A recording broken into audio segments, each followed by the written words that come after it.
Bonsoir Quentin. Bonsoir David, bonsoir à tous. C'est la première fois qu'un chiffre aussi impressionnant est mis en avant. Oui, il est saisissant. 750 000 soldats ont combattu ou combattent en Ukraine. 750 000 hommes ou femmes qui sont en train d'accéder au titre de vétérans. 750 000 personnes encore en vie, blessées ou qui sont rentrées au pays après avoir servi. Disons-le clairement, le nombre de soldats russes engagés dans cette guerre est bien supérieur à ces 750 000 puisqu'ils ne comptent pas ceux qui ont été tués dans cette guerre. Alors comment se décomposent ces 750 000 hommes? On parle là de tous les engagés, les militaires de l'armée régulière, les conscrits, les mobilisés en septembre, les combattants également des régions séparatistes de Donetsk et de Louhansk, ainsi que les mercenaires de la milice Wagner. Si on élargit la focale et qu'on considère que ces 750 000 personnes sont des fils, des neveux, des maris ou des pères de famille, on peut estimer que la guerre en Ukraine touche directement ou indirectement entre 3 et 5 millions de Russes avec leurs familles. C'est bien davantage que ce qu'on imaginait au départ, même dans un pays de 143 millions d'habitants. Et ce qui est intéressant, c'est que ce ne sont pas des services de renseignement occidentaux qui donnent ce chiffre. Ce chiffre, il est russe. Oui, il provient d'un document officiel russe. Le voici, il a fuité ces dernières heures, il a été récupéré par des médias russes d'opposition. Il s'agit d'un document issu du Fonds de soutien aux anciens combattants des défenseurs de la patrie. Souvenez-vous, c'est ce fonds spécial d'indemnisation pour les soldats engagés en Ukraine et leurs familles. Il avait été annoncé par Vladimir Poutine en personne fin février. Il est dirigé par cette femme, Anna Tsivileva. Elle a 50 ans et c'est surtout la cousine du président russe. C'est ce document en question qui a permis au Kremlin d'estimer le nombre de soldats indemnisés pour cette guerre. Bon, pour bien prendre la mesure, en tout cas, et pour terminer, 750 000 vétérans de cette guerre, déjà, à ce stade de cette guerre, c'est du jamais vu pour la Russie depuis la Seconde Guerre mondiale. Oui, c'est là que c'est le plus marquant. En un an de guerre, la Russie a engagé bien plus d'hommes que n'importe quel autre de ses conflits armés depuis plus de 85 ans. La guerre d'Afghanistan, par exemple, elle a duré 10 ans, entre 1979 et 1989. 620 000 hommes avaient été mobilisés selon les chiffres officiels du Kremlin. 130 000 hommes de moins qu'en Ukraine en seulement 14 mois. Autre exemple, la guerre de Tchétchénie, elle a duré 12 ans. Eh bien là encore, elle a mobilisé 600 000 hommes en 12 ans, 150 000 de moins que la guerre en Ukraine. Merci Quentin. Et on se souvient que lors de cette guerre en Afghanistan et lors de cette guerre en Tchétchénie, on a beaucoup dit que ce sont les mères de soldats qui ont beaucoup compté. Là, il y a davantage de soldats engagés, touchés directement par cette guerre. Donc, ça permet aussi de comprendre peut-être l'annulation de ces défilés. Ça permet aussi de comprendre peut-être la crainte de ce climat politique. Pierre nous disait, c'est sans doute essentiellement pour des raisons politiques, de crainte d'une contestation interne que ces décisions ont été prises, Vincent.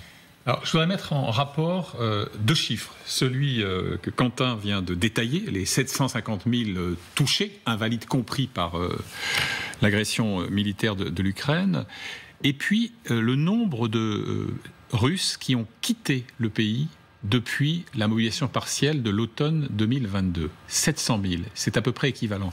Et 700 000 jeunes. Et pourquoi j'insiste sur cette donnée? C'est que quand vous regardez l'évolution démographique de la Russie, il y a lieu de s'inquiéter en haut lieu au Kremlin. Pourquoi? Vous avez eu un petit regain nataliste à partir de 2013. Mais ce que la Russie paye aujourd'hui, avec une diminution nette de la population depuis 2019, c'est l'affaissement considérable de la natalité dans la grande période du bazar helsinien, 1990 jusqu'à grosso modo 2005, et avec notamment le fait qu'il y avait beaucoup moins de femmes en âge de procréer, et il y a un déficit de naissance qui va se payer aussi au moment des mobilisations, au moment des vagues de conscription, je dirais normales, ordinaires. Donc le facteur démographique qui est souvent invoqué comme un atout considérable, 146 millions à la louche, en incluant la Crimée, donc il faut retirer 2 millions si on respecte le droit international. Bon. Par rapport à la petite Ukraine, moins de 40 millions semble-t-il aujourd'hui, eh bien cet atout-là, en fait, il est fissuré par des données qui, sur le long terme, sont encore une fois préoccupantes. Et je ne parle pas de la qualité, évidemment, militaire opérationnelle des recrues en question. Et puis d'un point de vue politique, encore une fois, je reviens à l'analyse dont parlait Pierre et dont lui faisait part ses sources qui connaissent bien la Russie.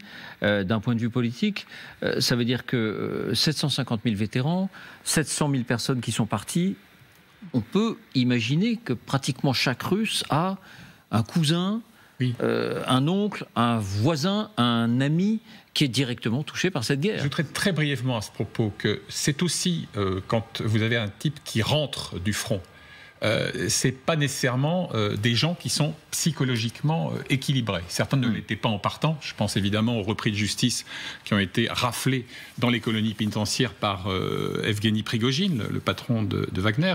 Mais il y a eu plusieurs cas qui d'ailleurs ont été documentés, y compris par des médias russes, de types qui sont rentrés et qui ont fait du tir au pigeon dans leur village, qui, ivres-morts, ont poignardé leur femme ou leur cousine, etc.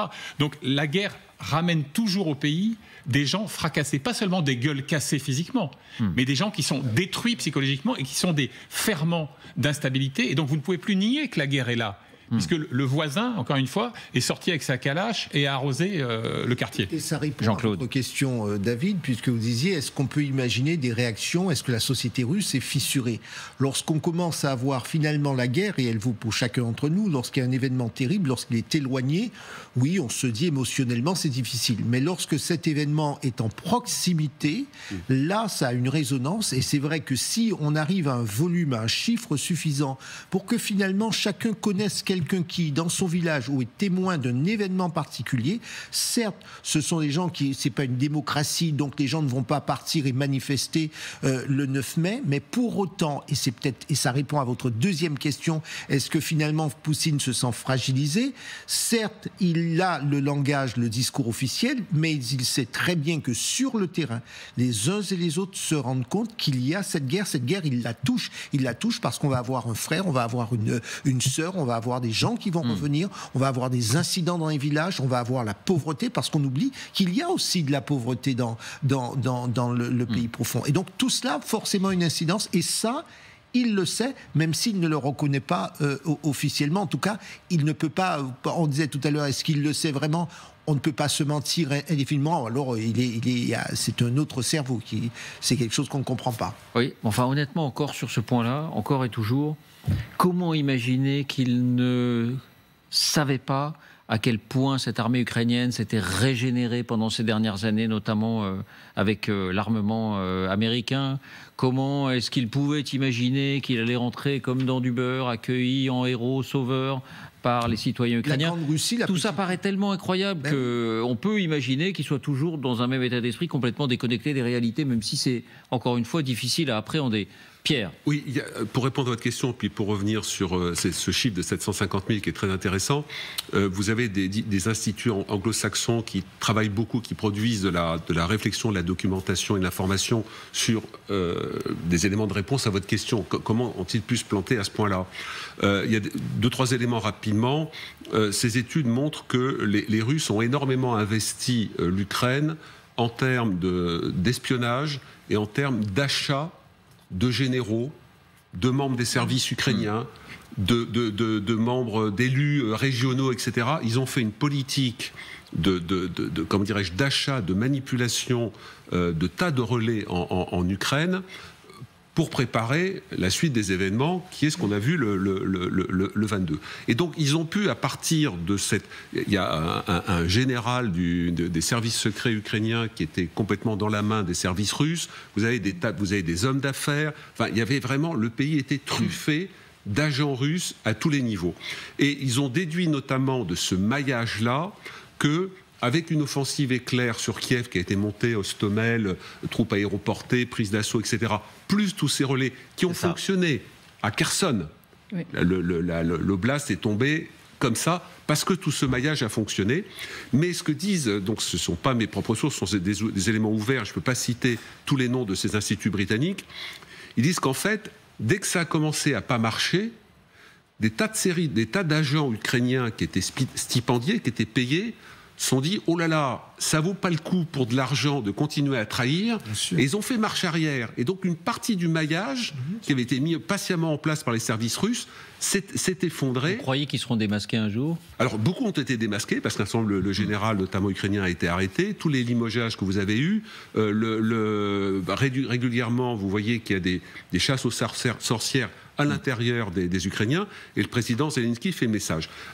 Pour revenir, donc pour dire que c'est très intéressant, on n'a pas fini de creuser. De comprendre mais voilà, c'est intéressant de voir, ça ne suffit pas d'acheter les gens, il faut qu'ils restent dans la durée. Et puis quand ça a commencé à se retourner, les gars se sont barrés, entre guillemets. Alors 750 000 vétérans. Alors ça, c'est je ne connaissais pas ce chiffre, c'est énorme, et Jean-Claude a dit tout ce qu'il fallait dire en termes d'effet démultiplicateur, et Quentin, un élément juste supplémentaire, c'est que dans ce chiffre-là, vous avez beaucoup de combattants qui venaient de Bouriatie, du Caucase, Vincent l'a souvent souligné sur ce plateau, de régions pauvres, mais qui ont une caractéristique, ce sont des zones très communautaires. C'est-à-dire qu'on vit en communauté élargie. Donc la famille, c'est pas simplement les enfants, les cousins, etc. C'est qu'il y a un lien familial. Et comme ce sont des zones pauvres, vous avez un soutien communautaire pour s'aider. Donc la solidarité est très forte. Donc quand une personne est touchée par la mort, la blessure, le retour, c'est pas le chiffre de 10, 15, peut-être nos environnements proches, à chacun d'entre nous, familiaux, etc. On va dire 10, 15, 20 personnes peut-être qui seraient très émues si on était blessé ou tué, etc. C'est 150 personnes qui sont touchées par ce qui s'est passé. Tout autre impact. Tout impact. Et donc effectivement, vous avez tous ces mécanismes-là qui travaillent de fond, et ça relie avec tout ce qu'on a dit sur le début, sur le fait que peut-être le pouvoir a ses capteurs aussi pour se dire... Bon, 750 000, c'est énorme. En 14 mois. Avec 250 000 tués, blessés, prisonniers hors de combat dans l'armée russe.